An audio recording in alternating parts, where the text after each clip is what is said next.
In 2022, Europe was desperate for gas, turning to Washington for emergency supplies. By 2025, it had quietly moved on. The ports that once bustled with US tankers are now eerily quiet, replaced by underground arteries carrying gas from Norway and North Africa. Europe never made a grand announcement. It simply got to work. Today, every American tanker that arrives helps fund the pipelines being built to replace it. The White House once called it energy dominance. Europe now calls it independence. And by the time the US realized what was happening, the global energy map had already shifted, without America at the center. According to Bloomberg, in 2024, the US exported over 92 billion cubic meters of liquefied natural gas, LNG, to Europe, more than half of its total LNG exports. What once looked like dominance now feels more like dependence. Because behind those record shipments, Europe was already working to cut the cord. This shift wasn't born out of ideology, but out of urgency. After Russia's invasion of Ukraine in 2022 sent energy prices soaring, European factories shut down, fertilizer plants paused, and families faced winter heating bills triple their usual amount. The Financial Times reported that in early 2023, industrial output across the Eurozone dropped 2.4%, driven directly by energy costs. The lesson was clear. If your energy comes by ship, it can be delayed, diverted, or bought out from under you. European leaders knew they needed to anchor their energy systems back to the ground. Europe cannot build its security on floating cargoes, said former EU Energy Commissioner Kadri Simpson in June 2025. That comment marked a key shift. A continent that once championed open markets began investing in fixed infrastructure, pipelines over ports. That summer, the European Commission approved the €65 billion Repower Infrastructure Plan, prioritizing cross-border gas connections that had previously been seen as secondary or regional. Projects like the Baltic Pipe from Norway to Poland, the Greece-Bulgaria interconnector, and the Southern Gas Corridor from the Caspian region were suddenly reclassified as strategic. Every new pipeline became a quiet signal. Europe would not be relying on American LNG forever. And for good reason. The Wall Street Journal found that pipeline gas delivered to Central Europe costs about 30% less than imported LNG once you factor in the costs of liquefaction, transport, and regasification. For German steel plants and Italian chemical manufacturers, that kind of savings means the difference between operating and shutting down. Europe stopped waiting and started building. But as this transformation unfolded, Washington was still celebrating the LNG boom that ironically was laying the groundwork for its decline. Between 2016 and 2024, the US spent over $100 billion on new LNG export terminals, confident that global demand, especially in Europe, would only keep rising. By 2023, the US had surpassed Qatar and Australia to become the world's top LNG exporter, shipping over 12 billion cubic feet per day. In Washington, this was hailed as the rise of an energy superpower. So the US doubled down. By early 2025, 7 more LNG terminals had been approved on the Gulf Coast, with plans to add another 73 million tons of export capacity by 2028. But all these investments relied on one assumption: that Europe would remain a steady customer. That assumption was already unraveling. Europe's reliance had exposed its weakness. Its solution? A structural overhaul. Even the European Investment Bank, which had once refused to fund fossil fuel infrastructure, reversed course and started labeling certain pipelines as security infrastructure. Between 2024 and 2025, Norway's Equinor, Azerbaijan's SOCAR, and Algeria's Sonatrach all signed long-term supply agreements with the EU. These deals were not political gestures. They were pragmatic decisions to prioritize reliable supply through fixed infrastructure. While the US promoted the flexibility of its spot market system, Europe wanted predictability, and it had good reason. In February 2025, the Reuters shipping desk tracked several US LNG tankers bound for Spain that abruptly changed course mid-Atlantic when South Korea outbid the European buyers. Legally, the cargo redirection was allowed. Strategically, it was devastating. It showed European buyers that American gas could disappear the moment a better price appeared elsewhere. That realization broke trust more deeply than any diplomatic fallout. Europe acted quickly.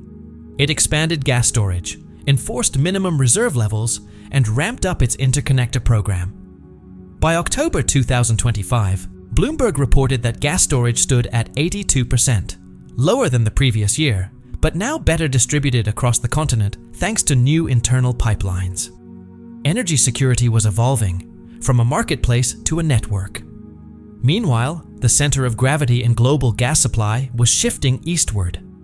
In 2024, Qatar announced a massive 65% expansion of its North Field East and North Field South projects, targeting 142 million tons of output annually by 2027.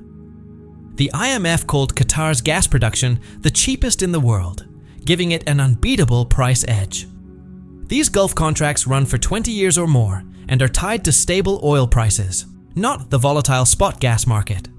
Asian countries moved quickly.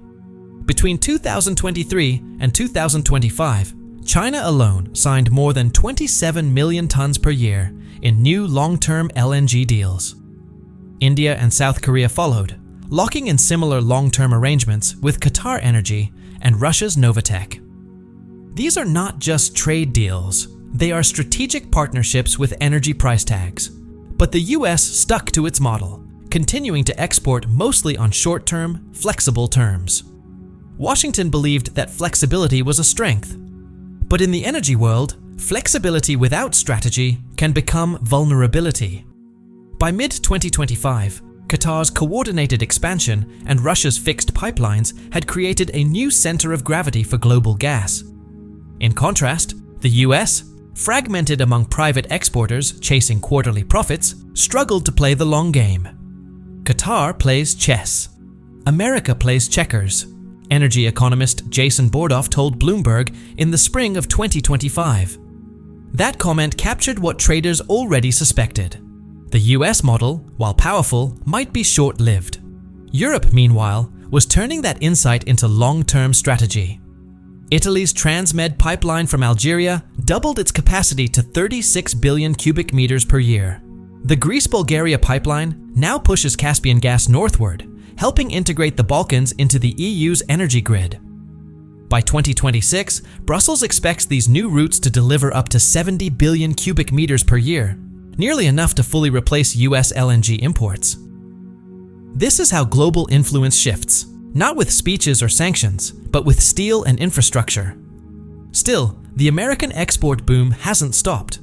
According to a mid-2025 report from the US Department of Energy, LNG exports were up 18% year over year. US officials believe rising demand in Latin America, Africa, and Japan will absorb the surplus. But some are warning of trouble ahead. Analysts at JP Morgan predict that oversupply could push LNG prices below $7 per million British thermal units within 2 years, undermining the profitability of US export projects before they've even recouped their costs. Gulf Coast towns that built their budgets around the promise of LNG export revenues may soon face financial shortfalls. Every US shipment Europe accepts today helps fund the very pipelines that will eventually make those shipments unnecessary. It's a quiet paradox. While Washington promotes the idea of freedom of energy choice, Europe is intentionally choosing limitation and calling it security.eu planners have a name for it: infrastructure sovereignty. Energy supply that can't sail away when the market shifts. As the Wall Street Journal noted in August 2025, a storm in the Gulf of Mexico can instantly knock out 2 billion cubic feet of US LNG production. In contrast, the chance of a comparable pipeline disruption in Europe is 10 times lower. In the world of energy, risk often matters more than price. That's why, despite sanctions, Russia's Turk Stream pipeline is still operating. According to Moscow's energy ministry, gas flows through it rose 37% year-on-year by mid-2025. The pipeline supplies Turkey, Hungary, Serbia, and parts of southern Europe. Politics can isolate countries, but buried pipelines are much harder to cancel. Once steel is in the ground, it takes on a kind of immunity. This shift in Europe's energy strategy isn't about forgiving Russia. It's about protecting Brussels from Washington. The European Commission's energy plan, published in July 2025, deliberately avoids mentioning US LNG. Instead, it focuses on what officials call regional resilience. That dry bureaucratic phrase masks a much bigger decision. Europe no longer wants any single supplier, even a friendly one, to have too much control. In Washington, LNG is still viewed as a geopolitical tool, but tools only work if people keep using them. European leaders increasingly see American gas as an emergency option, not a strategic pillar. One EU diplomat put it plainly to Reuters in August. "We appreciate US supply, but we no longer depend on it." This quiet decoupling is already affecting markets. Bloomberg Intelligence reported that the resale value of LNG carriers dropped 18% in the second quarter of 2025, as long-term demand forecasts were revised downward. Planned terminal expansions in Spain and Poland have been delayed, waiting for clearer market signals. The once celebrated US LNG shipping industry is now drifting toward overcapacity. Meanwhile, Europe's pipelines are busier than ever. Norway's Equinor continues to deliver steady volumes directly into Europe. Gas exports from Azerbaijan via the Trans-Adriatic pipeline increased by 20% this year. Even Algeria, often overlooked, is now Europe's fourth largest gas supplier, according to data from SOCAR. The continent's energy lifelines have rotated, from across the Atlantic to across the Mediterranean. There's a deeper political shift underway, one that's harder to measure but easy to feel.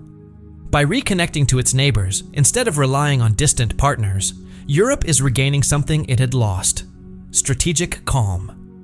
Energy debates still happen, but gas ships no longer dominate high-level talks. Ministers now focus on negotiating transit rights instead of begging for cargo. In this new landscape, infrastructure has become diplomacy, built in steel, not spoken in speeches. Back in the United States, a growing disconnect is becoming clear. The Department of Energy still forecasts LNG export capacity growing steadily through 2030. But the State Department's envoys are reporting a decline in American influence in European energy discussions. America's leverage used to come from scarcity, from being able to supply what others could not. But today, abundance has weakened that power. The question for investors has flipped. It's no longer about whether the US can supply gas, but whether the world still wants gas in this form. The IMF's 2025 World Economic Outlook highlights the shift. It projects that by 2050, electricity will make up 48% of manufacturing energy use in Europe, compared to just 34% in North America. As renewable energy expands, natural gas is slowly becoming a victim of its own success, a transitional fuel nearing the end of its transition. Across Europe, pipelines now carry quiet certainty beneath the ground. In the Gulf of Mexico, tankers sit, waiting for buyers who aren't calling as often. On trading floors in London and Houston, prices flicker on screens, but they move less and matter less. The US built its energy empire on motion cargo, constantly moving prices, chasing opportunity. Europe is building a new kind of power, one based on stillness, on steady flows that never leave. Somewhere between these two visions lies the future of energy.